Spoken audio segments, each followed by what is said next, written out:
And today we're going to talk to an archer that is kind of taking archery to the next level. And we want to see what he's doing. And hi, my name is Roy Canterbury, and I'm going to be your host today on Archery Talk 101. And our guest is going to be Ace Colman. He's been an archer for a while and kind of taking it to the next level. So welcome to the show. Thanks, man. Glad to be here. So tell us a little bit about yourself and how you got started in archery. So, when I first started, I had some friends that were in this like local club, and I was in high school, and I just kind of came out and checked out what they were doing, and they had a S30A team. So, I just kind of got started that way, and like I had no experience at all. So basically going in, I got some coaching and learned, the basics, and then I just kind of took it to the next level. I went to a national tournament. I saw like Jace Bowles and Brady Hempen shooting like in a shoot off, and I thought, wow, I'd really like to do that. So it just kind of went from there. So what age did you get started at? Like 16, 15 years old. 15, 16, yeah. It's a good sport to get it into when you're young. And what are you doing now with the sport? So I am shooting in the ASA. So that's my main objective. I shot in known 40, known 45, and known 50, and I won out of those classes. So I'll be shooting in known pro this year. And I'm also going to shoot the NFAA circuit, at least the indoor events and the Dakota Classic this year. And we'll see about Reading and outdoor or the Mechanicsburg event. So Where do you live then? I live in Northwest Tennessee. Oh, So Northwest Tennessee. yeah, just a rural part of the country. Lots of soybeans and corn. So Little bit nicer weather to shoot outside during the wintertime than up here in Nebraska. yeah, we complain about it being, 35 degrees. So yeah, we had a cold spell not too long ago where it was like 5 degrees, and we had a lot of pipes burst up here, so we're not used to that. Yeah, you're not used to having them insulated, so they survive those cold weathers. And Yeah, you exactly. know, in the wintertime when it gets up to 35, 40, we're in our t-shirts. We'll go on a t-shirt, just a long sleeve shirt, when it's 40. We don't spend a lot of time out there because we know better, but um, just a quick trip out there, and it makes it kind of nice to um, when it warms up. But it's one of those things that you just got to deal with, the weather you have. And Definitely. so besides target shooting 3D and then you shoot the regular targets, do you hunt or anything too, or with archery? Yeah, so like growing up I never really hunted, but like I got into target archery first, and then that's kind of what grew my hunting. Um I just hunt like some private mainly. I've got an uncle that's got a nice piece of farmland that I go out to, and he has some paths that he cuts through the woods, and we just kind of make sure that the doe population stays down. So I do that, but that's pretty much as far as I am doing it now. And that's mostly just deer you hunt for with a bow then? Yes, exactly. I love bow hunting, so it's awesome. Now you use recurve or longbow or compound or crossbow, which one are you using most of I'm the time? just using a compound right now. Compound. Got the Venom Pro from last year, so Yeah, compounds are nice. They don't have quite as long a learning curve, as the recurves and longbows. Um, the shortest recurve is of course crossbow, but I don't think there's too many archery events for crossbows. I feel like the crossbow community, like That's probably the smartest, most efficient way to hunt, if you ask me. Like it's cost effective. Like if you're, just getting into it, using a crossbow it's accurate, it's easy to set up, and it's relatively cheap. So, but yeah. Yeah, for somebody who wants to get into archery, that's the first step, especially like for the younger kids, they that are starting out, they can't really draw enough weight for a compound or recurve or longbow to, legally hunt. A lot of states you need to be 40 pounds, at 20-inch draw length. And if you're not drawing that, then you can't use it. And, the crossbow gets them out in the archery field and, really nice that way, and then grow into something else, and then, more challenging on the compounds, and then more challenging on the recurves, and, you know, then go into longbows. Oh, definitely. So are you kind of heading towards, maybe shooting Olympics? Is that kind of a goal for you? Well, I shoot compound, and yeah, they are actually adding compound in the 28 LA Olympics. But at this time I'm not really like interested in that discipline that much. I'm very much interested in like indoor and 3D especially. So, like, there is a trend I've noticed across the industry. Like a lot of people, they'll just kind of stick to their niche. There are some guys that kind of go out and do like everything, but like as of right now, my niche is like indoor and 3D. So So you were saying you shoot a lot of the marked indoor 3D tournaments then? I don't. We have nothing like that in my area. I've Oh, okay. talked to some buddies that have tons of indoor 3D shoots, but we've just got basically paper around us. Yeah, those are nice too. I remember my first outdoor shoot, I had a quiver full of arrows, and I'm hoping I can get through all 40 targets and still have arrows left. I've been there.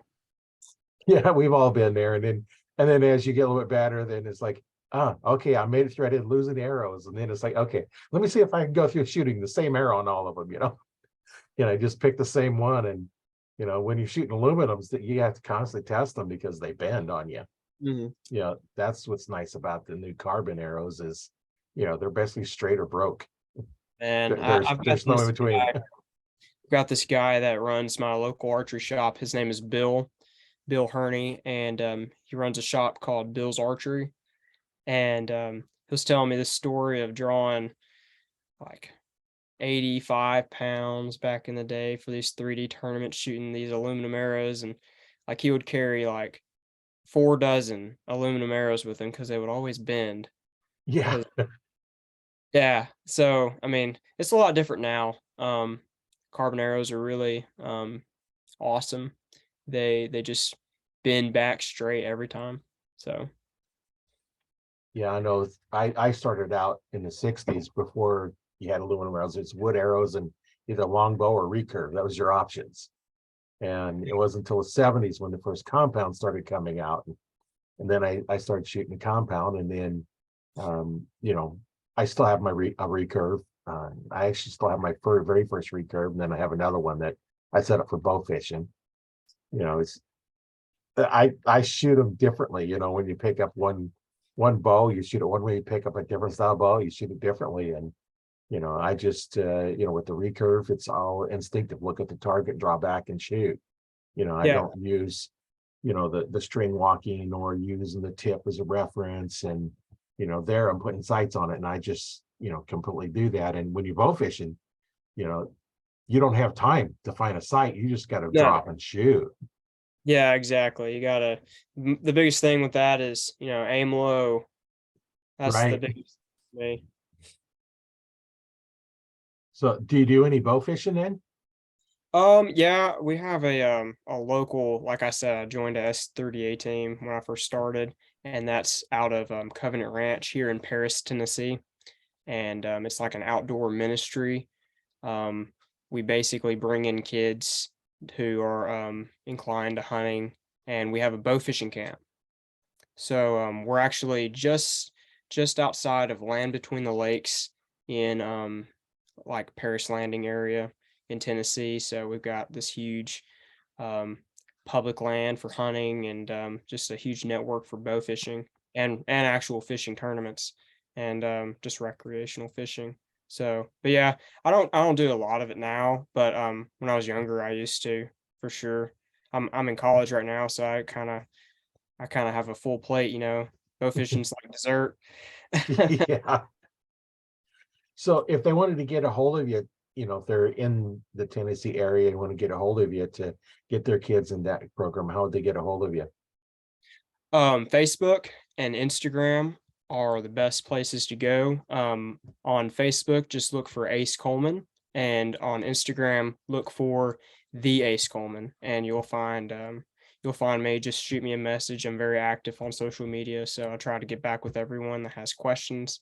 And yeah, it's called Covenant Ranch or Sunrise Adventures, and they have a Facebook page as well and a website that you can go check out.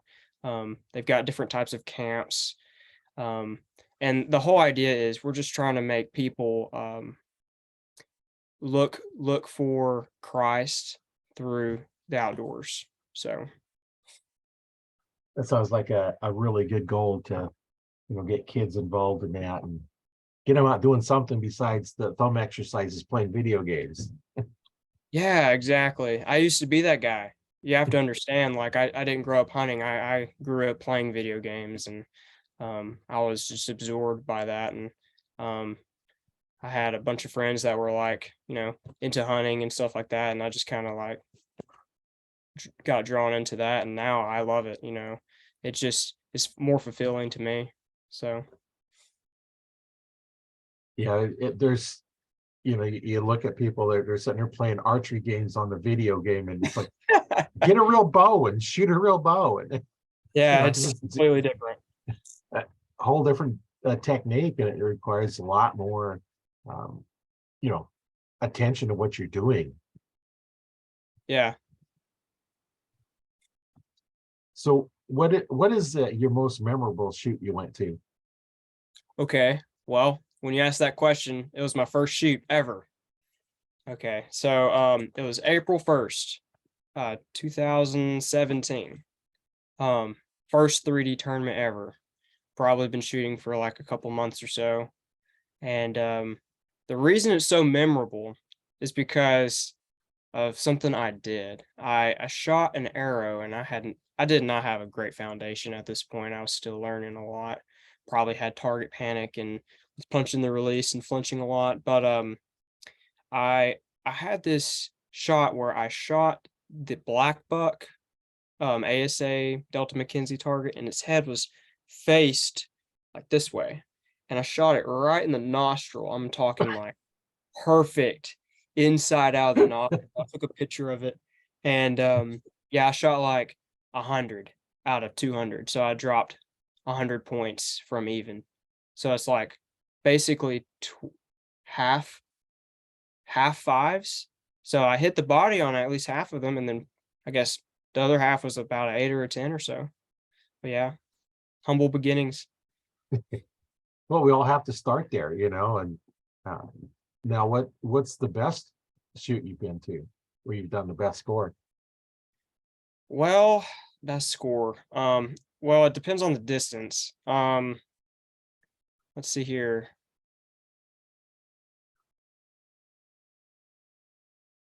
It wasn't comparable to your first shoot. Oh, it's completely different.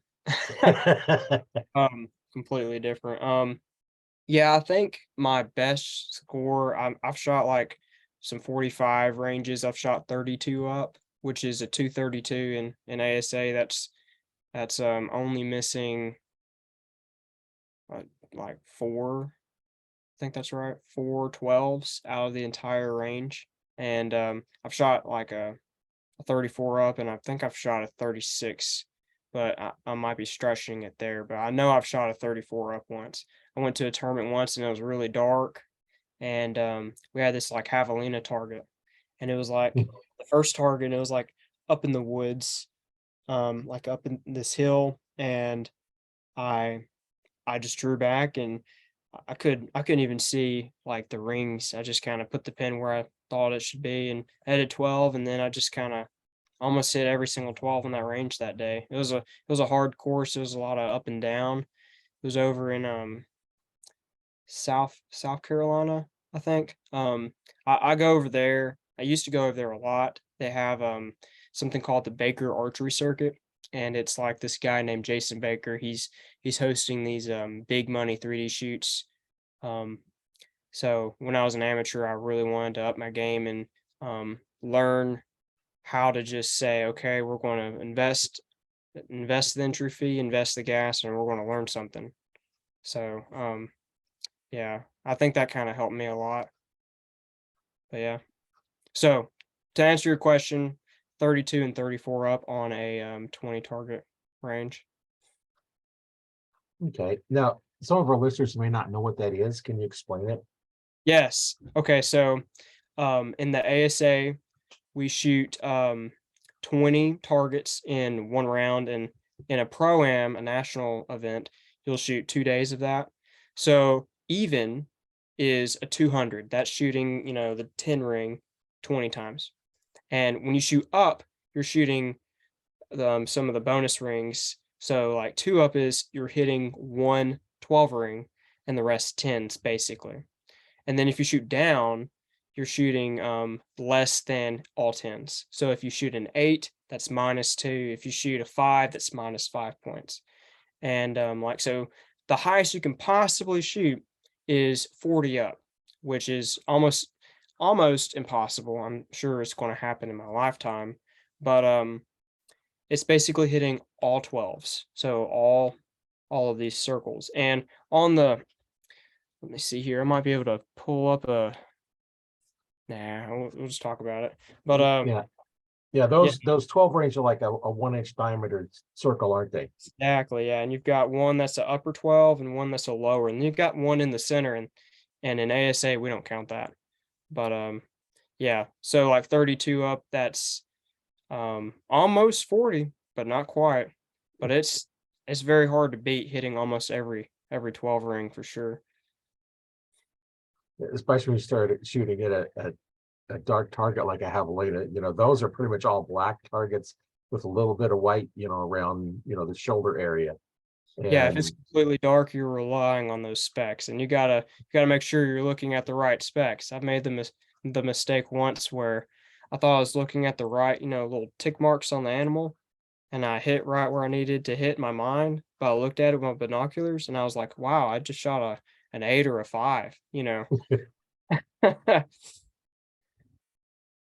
yeah, and those are small animals, so there's not a very big ring on them. Yeah. Yeah, for people that are shooting, like their shooting level isn't as high, or if they're shooting like um bare bow or recurve, like yeah, that's gonna definitely play a huge factor in that. I know I remember one time I was looking at a hog that was back in the shadows, and all I could see was a shadow outline of the whole hog.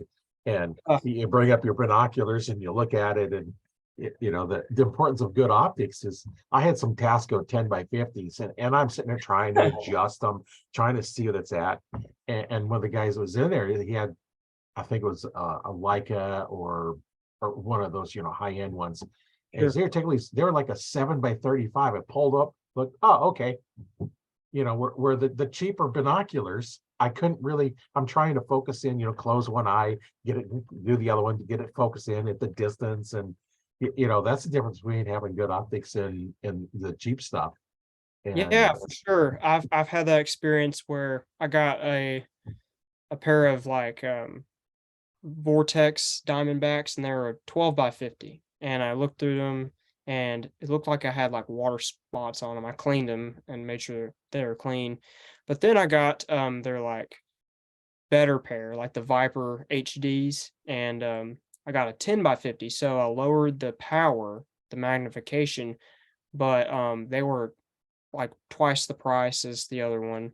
And like I could actually see much more clear through the 10 by 50. I always thought that, oh, I need very magnified binoculars. And you just said you looked through a pair of binoculars that were only a 7 power. So like that just goes to show that you need to just get a high quality pair of binoculars and not just a high power pair. Yeah, and I found, binoculars, the higher the power, the harder it is to hold it steady. So not Oh, only are you having a blurrier because you got the cheap pair, but now you're moving around, so it's hard to focus on it because you're moving a little bit of movement in a 12 power is exaggerated quite a bit. And yeah. where you get the 7 power or even a 10 power, you go to the 12 power, and you know you almost have to support them somehow. And there's ways of doing that where you take your elbows in and hold them, and you can hold them up better if you have your elbows up, you bounce a lot more. But there's a few techniques you can use for stabilizing them. But quality optics is number one. Definitely. So what are your plans, in the future? Okay. Well, I definitely want to be a high performing archer in the NFAA and the ASA circuit. So, I want to do well at like the Vegas shoot, all these indoor shoots like Lancaster and the Rushmore Rumble, and then all of the ASA pro-ams. You've got the Foley one, Russell County, the Louisiana one at Camp Minden. Then the last three is London, Kentucky, Metropolis, Illinois, and Colman, Alabama. And that's the ASA Classic. So that's something I'm working on now. I am finishing my 4 years of my college degree. I'm doing my bachelor's in business management with an accounting emphasis. So I go to school here in McKenzie, Tennessee. That's just 20 miles from my hometown in Paris. And yeah, I go to Bethel University. So I'm going to finish that this semester, actually. I'm going to graduate in May. And I actually work at a bank right now. I'm part of the IT department, and I also help with like, relieving receptionists for lunch, and I do some accounting things where I'm like reconciling bank accounts and making sure I'm creating reports, just analyzing financials there. But yeah, so after college, I am going to probably continue working there, and I'm actually starting a online course business where I can actually help archers learn easily and affordably how to get into the sport of tournament archery. So that's something I'm really working on now. I'm putting a lot of time into that, aside from college work and my shooting schedule. Yeah, I've put together an online coaching program that I'm doing online where you do it through Zoom calls, kind of like we're recording this, and Yes. also have some videos for them to look at, and then get in the group and critique them there, and then get on a live call and just take them to the next level. And it actually works pretty good when I think about putting it together.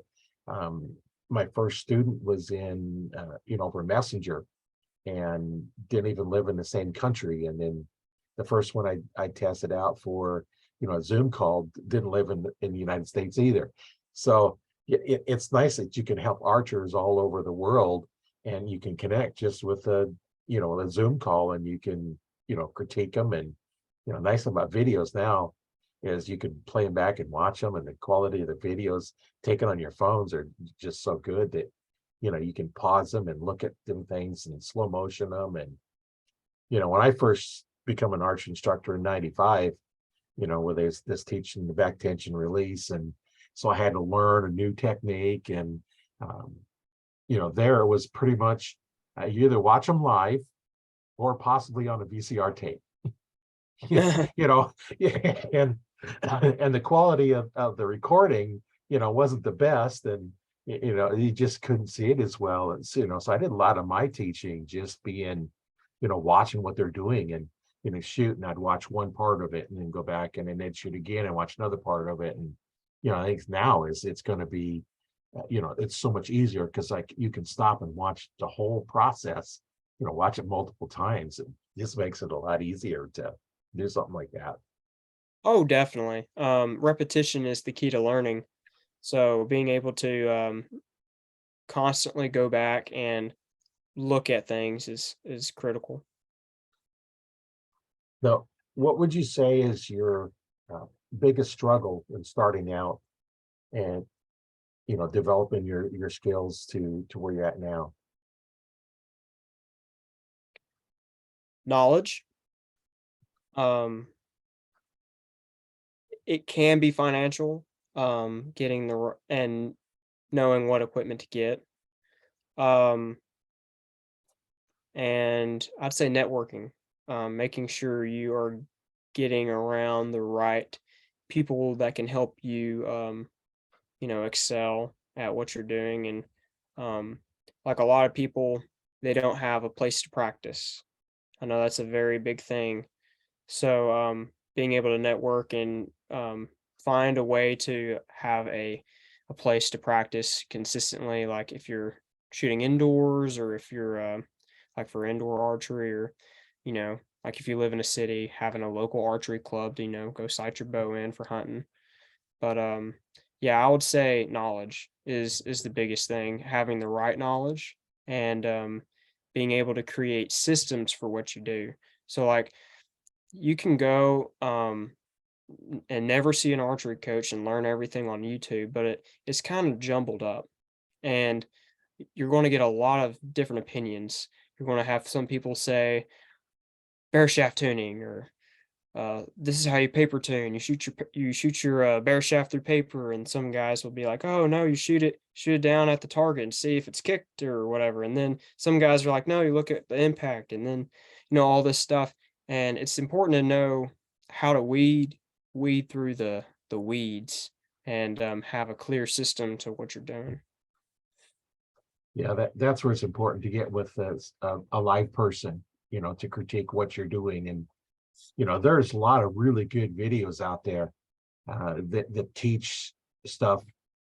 Not going to say the right way, but teach the same way I teach.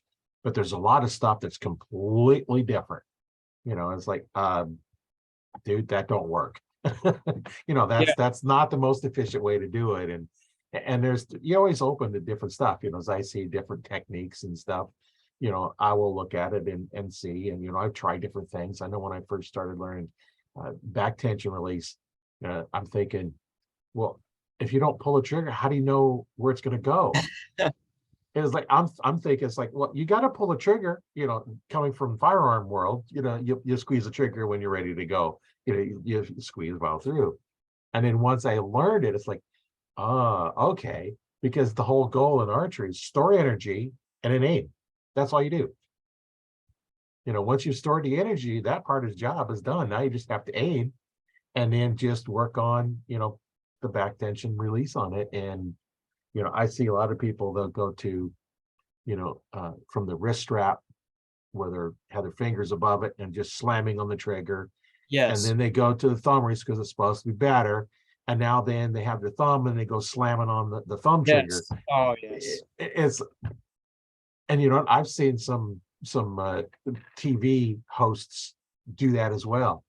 They draw back and not only drawing too much weight, they're drawing incorrectly, kind of draw it across your chest, push the chest out and draw and come Yeah. up. It's like you're using your weak muscles to draw. Use the back muscles, it's much easier. Yeah, and it's just you don't know, and that's the part that you see all these videos. It's like, oh, they're doing it, so I should pull across my chest and then raise it up. I'm like, no. That was a huge problem. Like I went to a league last Friday and they had some guys that are shooting like a bow hunter setup and like some of these guys, I'm not gonna say any names obviously, but like there's always gonna be this one guy at the archery shop that's got the brand new bow, brand new bars, brand new equipment, got a thumb release, and he's like, bam, or bam, just Yeah, just slam it on the trigger. yeah, and that's the thing, like if I was to recommend someone and you've only got, let's say, $300 to get into archery. Okay. And your goal is to, shoot tournaments, I guess. You're probably going to start off with like a normal compound setup or something like that. If you were shooting a compound, I would say spend $100 on everything you need except for the release, and then go and buy a legit release, like a good thumb button. That's probably going to cost you $200. Or I wouldn't necessarily recommend a hinge to begin, because the reason why, um, is your dexterity in your fingers. A lot of people are going to have a really hard time holding it. And if you can learn how to build that dexterity in your fingers, shooting a hinge will be a lot easier once you've got like a year under your belt with a thumb button. But yeah, and just learning how to actually shoot a controlled and surprise release with any release. One, like, I'll tell you my experience with that. I went to a national tournament once, and I was shooting a wrist strap, and I had like some Scott wrist strap where you put your finger on it, you can feel a lot of movement, and then boom, it goes off. And I didn't really know back tension that much. I just kind of drew back and moved my finger. And like, a lot of people, they'll start off and the trigger will be here because the neck is so long. Right at the So tip of the finger. yeah, and then they'll have that instinct from shooting a gun, because with a gun you can't see punching unless the safety's on. And if you've got a shotgun and you're punching with shotgun, you're like, whoa, you'll do that. But so like I started off like that, and then someone told me you need to put it really deep so it can grab and pull with your back. And the problem with that is, no matter how deep it is, if you pull with your back is a big muscle. It's not going to move all this that much. I really teach people to like use their back to draw the bow a little bit, and then to hold the weight of the bow. We've got this thing called the National Training System, and that's what they teach in like USA archery coaching classes. And really, the back, you're supposed to transfer the weight to achieve what we call holding, so you can relax these muscles to do the work. But the thing is, with the trigger, you've got to actually, in my opinion, you got to move the trigger a little bit. So that causes a lot of people that causes a lot of issues with people. But then your natural instinct, like you said, with a thumb button, is to just do the same thing. It's just to go ahead and punch it. Yeah, that's where I take on the wrist strap, as I put it back, not the tip of the first joint, but the second joint, and let your hand curl around it. And then when you're going to put a little slight pressure on it, without pressure, you're not going to go up, but a little slight pressure. And then the process of squeezing those shoulder blades together, it will go off, but you got to learn to not move that finger. Once you put pressure on it, you relax on it, and then a little pressure, start pulling, a little pressure, and then Sure. it will go off. I shoot a wrist strap as well as a thumb release one. And the only thing changes where my hand hits my face, as opposed to the first knuckle or the third knuckle, depending on where I put that in there. This is all the same. But what I did on my hand releases is the trigger. You normally got that big knob on it that you kind of Mhm. put, the second joint on your thumb. I have it buried completely into my hand where the thumb and the index finger meet, and it's just the trigger. There's no knob on it. So now there's no knob to get in the way, and I pull back, and then that fires it. If I need to, hunting, and I'm in a position where I can't really get the back tension, I can force it by just making a fist. Just make a fist that will go off. But that's what I hunt with most of the time, is that handheld release. Go back and you go through the whole process, same thing as you do it, and you can cram on the triggers if you wanted to, but I don't, because I've got the technique down where I do it that way. And the hinge, is nice, but you got to really make sure you turn on it, It's safety and drawn. With the wrist strap, you just put your finger behind the trigger. You can't accidentally pull it. You're not going to smack yourself in the mouth, which happens. It does. It happens. and and then with the handheld one, you got to make sure your hand is off of, because if you put your finger on the trigger and you pull it, you can easily pull that trigger. You start pulling, and then with the hands, you got to really make sure you have that little finger pointed forward, keep that hinge from breaking until you get there, and then start pulling through. But Yeah. yeah, Well, that's why I don't recommend the handheld ones for beginners, just because the technique that's required. Start off with a good quality one, like a Scott or something like that. I have a Scott that I bought in the 90s that was used. One of the guys I know was a rep for him, and I bought it and I still have it. That's my backup release, that I carry with me. Or it's really cold here in Nebraska. It's cold enough that you could easily have the handheld, which locks onto the loop, and it could easily be 0 degrees, and you have to be able to feel that trigger. So now you're putting something that's basically frozen into your hand. So when it gets that cold, I go back to caliper. yeah. Well, to add to that, like if I was starting out completely, and this kind of links into something I'll talk about, but I would get a wrist strap, a higher end one that has trigger travel and trigger adjustment screws. So if that's not in your budget, then that's okay. But what causes the issue of punching, in my opinion, that's hurt me the most, is where with the wrist strap, you have to physically move, like the trigger has some wiggle before it actually rolls off. If it's one of those roller, like sear ones, like the Scott long, I don't know what it's called, the Scott, it's like the Scott Shark, for example. Right. A lot of them have that little dual caliper, and then there's the single caliper one. And like the only way to get that to work, those releases, is if you, in my opinion, like you said, you have to get it really deep and kind of just hook this, and then pull and kind of move it with your back to move that trigger. And then with you putting the barrel really deep in your hand, you can't really feel if it has a lot of travel where it's moving, the trigger is moving. You Right. can't really feel that much when it's really deep.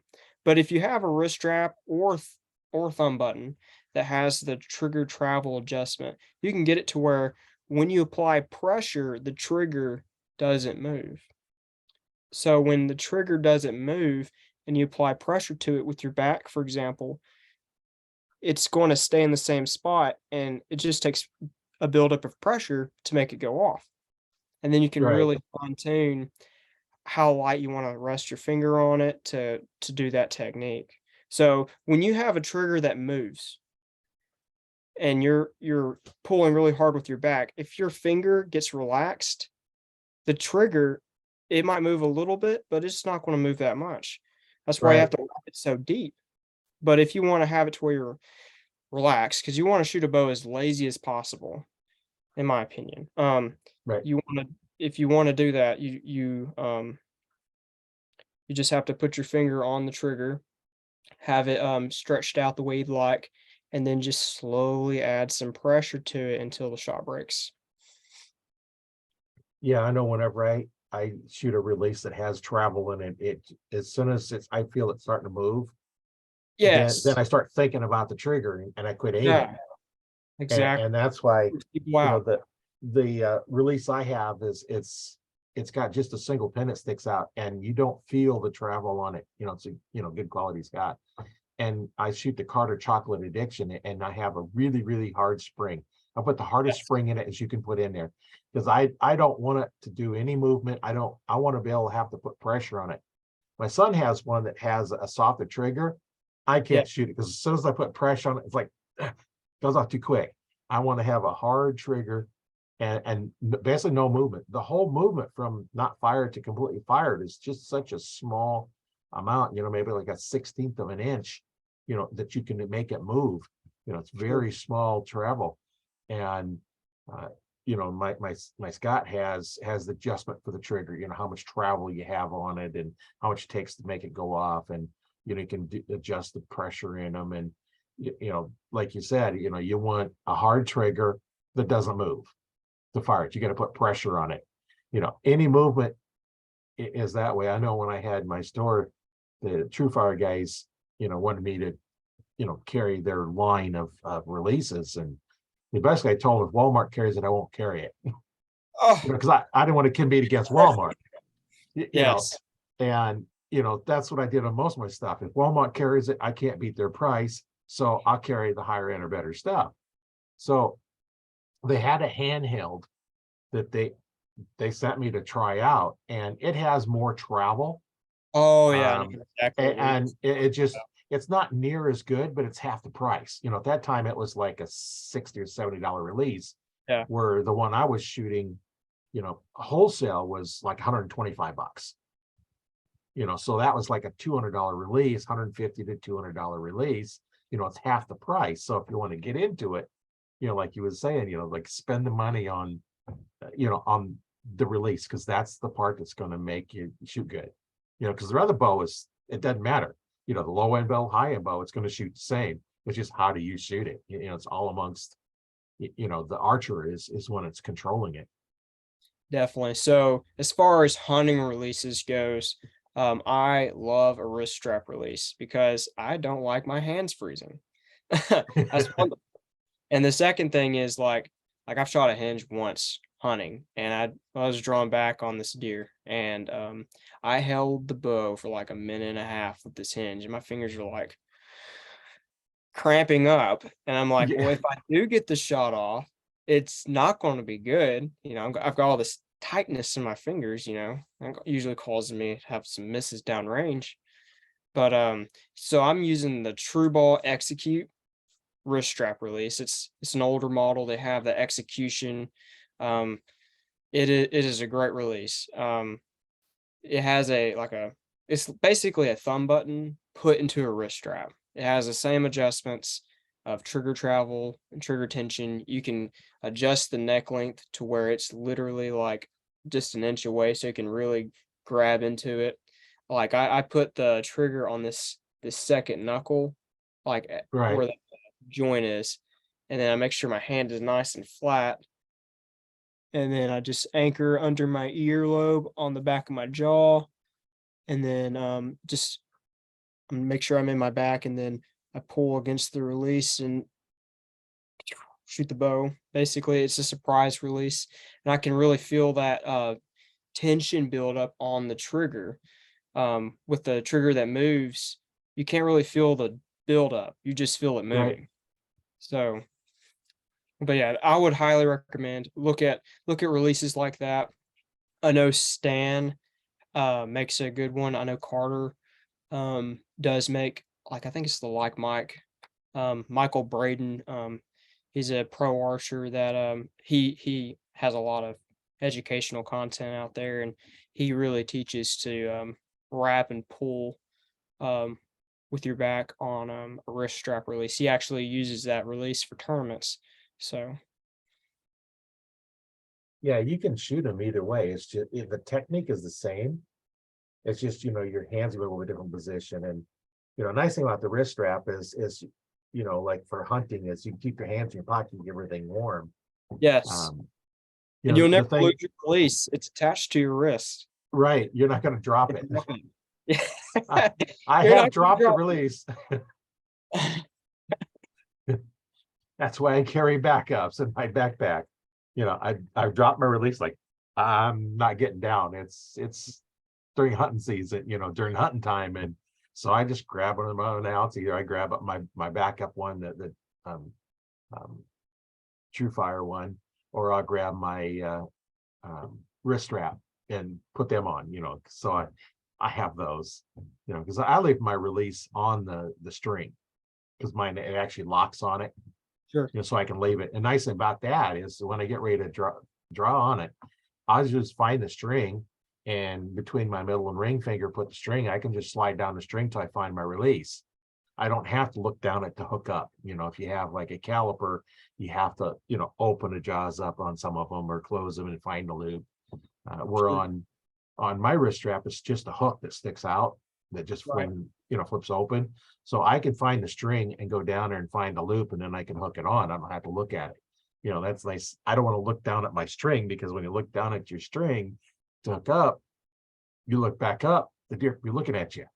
A little Yeah, bit more movement, because now you can watch the deer, and then you can do what you need to do. And if it starts looking, you stop, and then if you had to look down, you don't know what the deer is doing.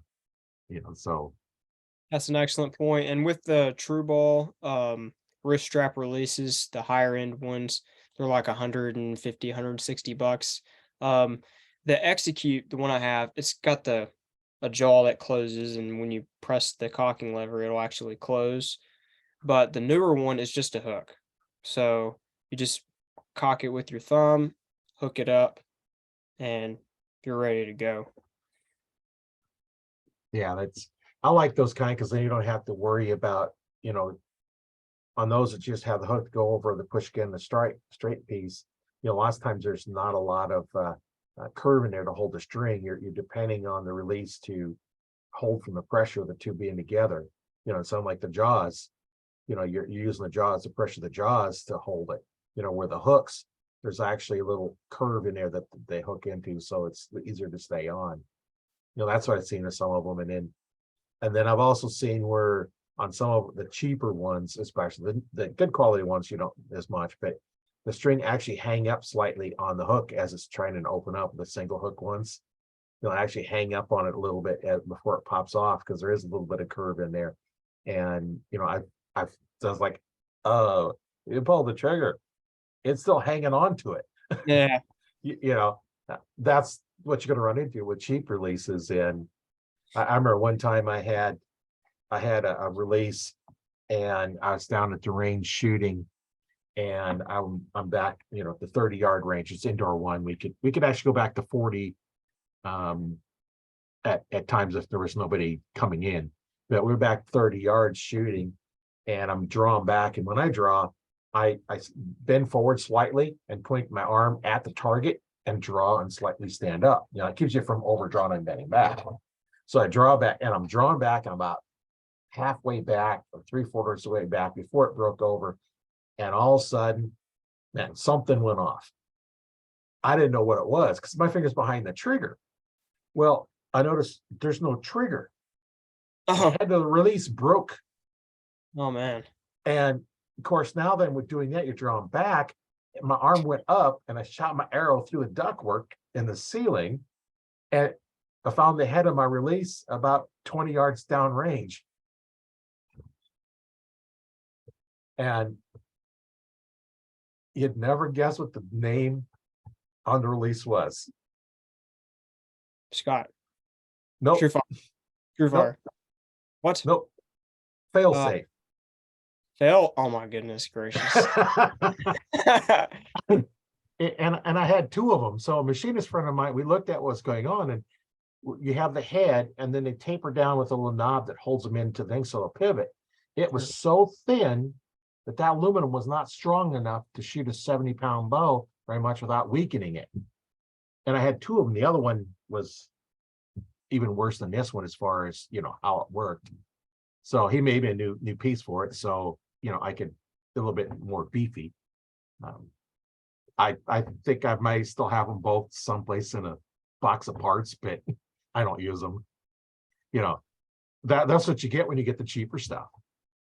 It is, and to touch on that, like that True Fire release, the thumb button that you had, you're not going to find this is my opinion, as of 2023, you're not going to be able to find a quality thumb button in a Walmart No, at your local Walmart. I mean, like when I say trigger travel, for the viewers to know, that is like from the moment you put your thumb on the trigger, whether it's a thumb button or a wrist strap, does the trigger move at all before it goes off. And sometimes newer people, they have a high excitement level, so when they put their finger on the trigger, they don't really feel anything because they're so excited. But right. if you calm yourself down, take your release in your hand and just put your finger on the trigger, you'll probably see a little movement before it rolls off that sear. So basically avoid the the rule of this podcast is avoid cheap releases. And if you do get like a cheaper like wrist strap, like a Scott or a True Ball, they're high quality. Once you're getting to that like $70 mark, and just see if you can get your finger to comfortably wrap around it, probably around that second joint. And if you can't, then I would advise probably go with something shorter. Now I know Scott has this one release. I don't know if they make it anymore, but it's like a short neck version of the long neck for the wrist strap, and it's like pink. Okay, it's like the fox or something. Okay, if you're a man and you don't want to shoot a pink release, I would advise go shoot that pink release. You might find that the length is just right. I don't know if the wrist would fit you, but if you're stressed for money, I'd go with that. But if you want to spend a little bit of money, getting into a like a wrist strap for hunting, definitely go around the 120 to $160 mark with like a True Ball or a Stan or a Carter wrist release that has trigger travel and trigger tension adjustment. Yeah, that's so important to get, the release is the part that you're gonna go spend. If you're on a limited budget, go to the pawn shop, buy a bow. Yeah, for And, real. I've done that. if you've got $500 to spend, go to the pawn shop, spend $150 for the bow, and then spend the rest on a release. You're gonna be much Exactly. better off. You'll have that release for years. You're right. It's Like I all said, shot technique too.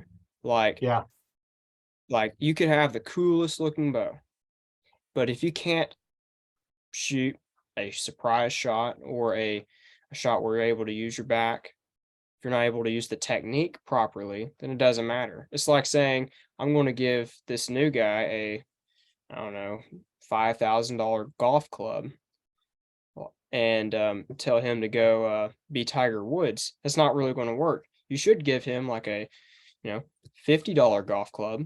And, if he had let's just say he had $5,000 to spend, I'd spend the rest of it on, coaching and learning how to develop your skills. And then, of course, entry fees and travel expenses if you right. want to go to some golf courses. But yeah, Yeah, I've heard a little story. A couple lumberjacks were cutting down trees, and the one guy out cut him all the time. Cut down more trees, and he asked him what's going on. It's like, well, at lunchtime I go sharpen my axe. The first guy had sharpened it before they started. By the time we got to the day, it was so dull he couldn't chop. The other guy, he's sharpened in the middle. Spend that time learning the skills, and getting the same thing. When you buying a new rifle, it's like buy the most expensive scope you can on the cheapest gun. If you don't have a big budget, spend mhm, money on a scope, because the scope is going to get you there. If for you can't sure. see it, you can't hit it. And the same thing with archery. If you can't have a good, clean release, it doesn't matter what you're shooting. When I had my store, I would, um, I sold the low end PSE bow, like the Nova range, and you could buy the Nova from Walmart and everything else. I was a PSE dealer, and what I did differently that made it worthwhile to buy mine over, like the Walmart ones, is one, I included a half dozen arrows with tips, and I Hmm, included some string silencers on it. I also included a release. Now it was, the low end release, that at that time, I got like 11 or $12 in a release. Here's everything there. Plus, you also got shooting instruction wow. and all that with that bow. And I actually had one guy one time says, here's a price. He found it cheaper than what I was selling it for. And he says, can you set it up for me? Well, I charge $40 to set up a bow. And I was charging $100 an hour for shooting instruction. And I says, you can set it up, but you're not going to get it done right. Well, you're not buying it from me, because I'm going to charge him $40 to set it up because he didn't buy the bow from me. Right. And all my bows come with setup. and instruction, whether you're buying the low end $300 or $350 PSE Nova or the $1,000 PSE Pro Line bow, you still got shooting instruction. Right. And, my thought was, if you're buying a bow to start off with, are you going to stay with the sport? Yes, no, maybe, don't know. If you decide to get out of it, you got a $300 bow sitting in your closet or a $1,000 bow sitting in your closet. I couldn't justify selling them a $1,000 bow unless they knew they're going to stay with it. And so they got it a little cheaper. And, like with stabilizers, can you tell the difference? No, buy the cheaper one. Go with inexpensive, get in there. Well, two reasons. One, it got them into their inexpensively, but when they go into upgrade, where are they going to go to get their upgrades? Back to me, right? So I'll Yeah. sell them more stuff over the time. You'll have guys come in. It's like, I had a PhD come in and he didn't want to buy he wanted the high end one. And of course I taught him, and 2 weeks later he shows me Robin Hood he got. But he come in, he's like, I'm gonna hang it up in my office. It's things like that, that you see how they develop, and next thing you know, they're developing. It's like, okay, now they know, they have enough experience that they're gonna know when we change to a better release. It's like, oh man, this is so much better. To start off with, they're not going to know, like you was talking about earlier, that they're just slamming on triggers, and that's why I tried to teach them correctly so they knew what's going on. And as you skills develop, now then the more expensive stuff makes a difference, where you can feel the difference. Definitely. Well, what would you say to a new archer that's never shot a bow before, thinking about getting into archery? What would you tell them? Well, what do you want to do? I mean, there's just so many different goals in archery, and you would have to just like talk to them about what their goals were at that time. So, but can you elaborate on that a little bit? Well, that's the first question I'm going to ask was, what are you wanting to do with it? Did you watch the Hunger Games and you want to do recurve or longbow?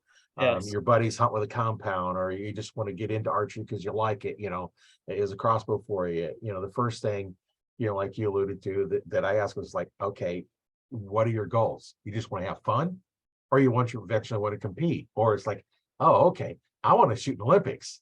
Then all that changes what you're going to do. Yeah, completely. uh what is your goal? Because it all depends on there. And then of course the next question I ask is, which is your dominant eye? And then we're going to check that, because you want to shoot whatever you're dominant. If you're right eye dominant, once you're right-handed, left eye dominant, left-handed, it doesn't matter which hand you write with.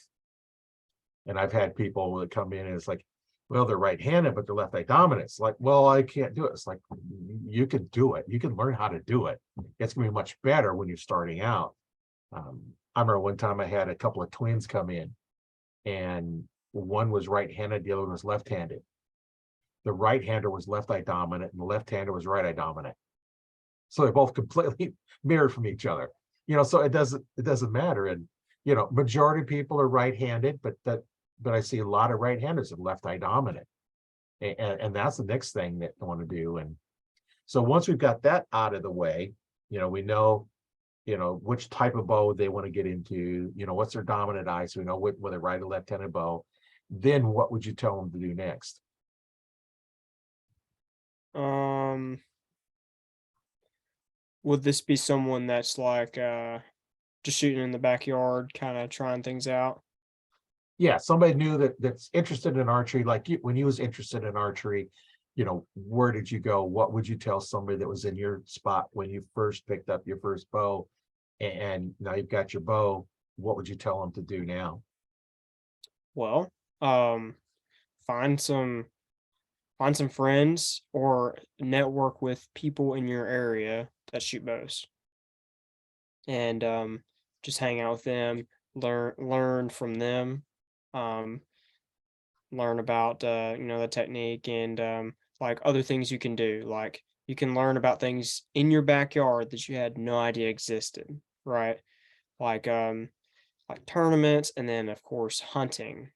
Like I've got tons of public land around me that I've completely been oblivious to my whole life. Like, there are people that are from out of state that will go like 10 hours away, that will come to like an hour away from my house to go hunt public land. Like, it's incredible. You just gotta network with these people around you, and then that's where you can really develop your opportunities, you know.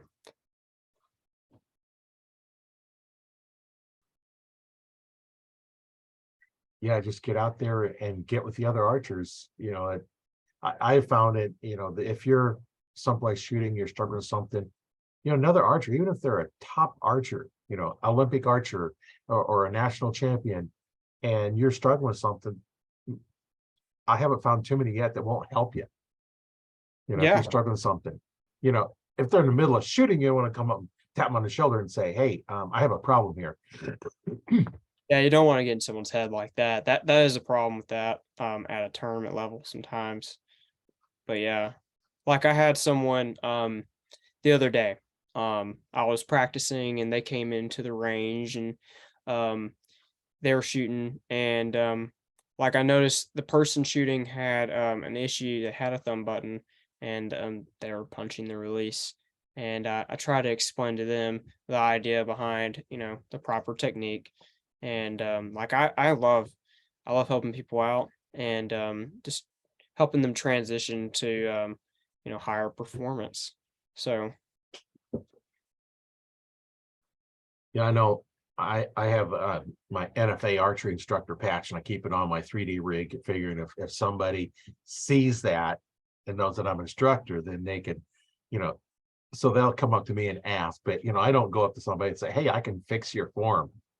Y- yeah, You know, that just doesn't work. And doesn't. in conversation, talk to them, and then you can can approach them. It's like, hey, I have something that might help you out. If you're interested, I can share it with you, and then get in a conversation with them and just kind of work in that way. And, being an Exactly. archery instructor, I get paid to teach, but that doesn't mean I'm not going to teach for free of somebody, because the idea is to teach and make them better.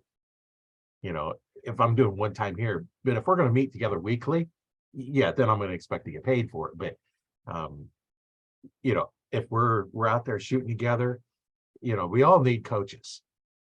Like if you and I are shooting together and it's like, okay, what do you see wrong with my form? We go through in the shot process, and you can see something, or I can watch yours, and it's just kind of helping each other out. And I know some of the top archers, if you get them when they're not actually shooting, in between, and bring up and start a conversation with them, just talk about archery, and next thing you know, it's like they're going to start sharing information with you, what they're doing, and just start talking to them. And Exactly. and that's way, I get somebody start talking to me, it's like, okay, I'm going to keep talking to them, and as long as I don't have a tournament, it's not my turn to go up there and shoot. you know I can talk about archery all day long. There's a few sports I can talk about for long periods of time, but and that's why I started the podcast. I started it over a year ago, and this is, I think, podcast number 65. So Awesome. I've been doing it for a while, and I started off with just providing information. Like the first one was, what do you need to know before you know go get your first bow, and then on, and I got other information out there, and I started doing some more interviews, talking about different archers, and hearing their story. It's just amazing, the different stories of everybody. And that's a lot of fun. I could talk about archery for an hour at a time with archers from all over the world. Absolutely. But we're kind of right at the hour time point. What what are your parting thoughts you'd like to tell the listeners? Well, if you're starting out, just networking. Just remember that. Talk to the right people, and be nice. And the release and the shot technique is more important than the bow. Like, you could shoot a bow that, like a bear, from Walmart that has a really squishy draw, but if you get it adjusted right and you get the technique down with your release, then you're going to be better off. And then you can upgrade the bow and keep your shot technique the same instead of you um having to spend more money for the release and then, completely spend more time with the shot technique. But yeah, so and also to the viewers, just follow me on Facebook, Ace Colman, and Instagram, the Ace Colman. I've got some pretty cool training materials that will be coming out in the coming weeks, and just to help better the sport of archery. Whether you're a beginner, an intermediate level archer, or you want to be at a professional level, y'all can reach out to me there. All right, I'll leave a link in the description, how to contact to make it a little easier. Those look in the description. So Definitely. yeah, always want to be able to get a hold of you. You can always get a hold of me. There's several places you can get a hold of me. You can get a hold of me on the Facebook group, Archery Talk 101, or you can contact me, through Instagram or my YouTube channel. There's all kinds of places you can get there. I'll leave a link in the description how you can get a hold of me.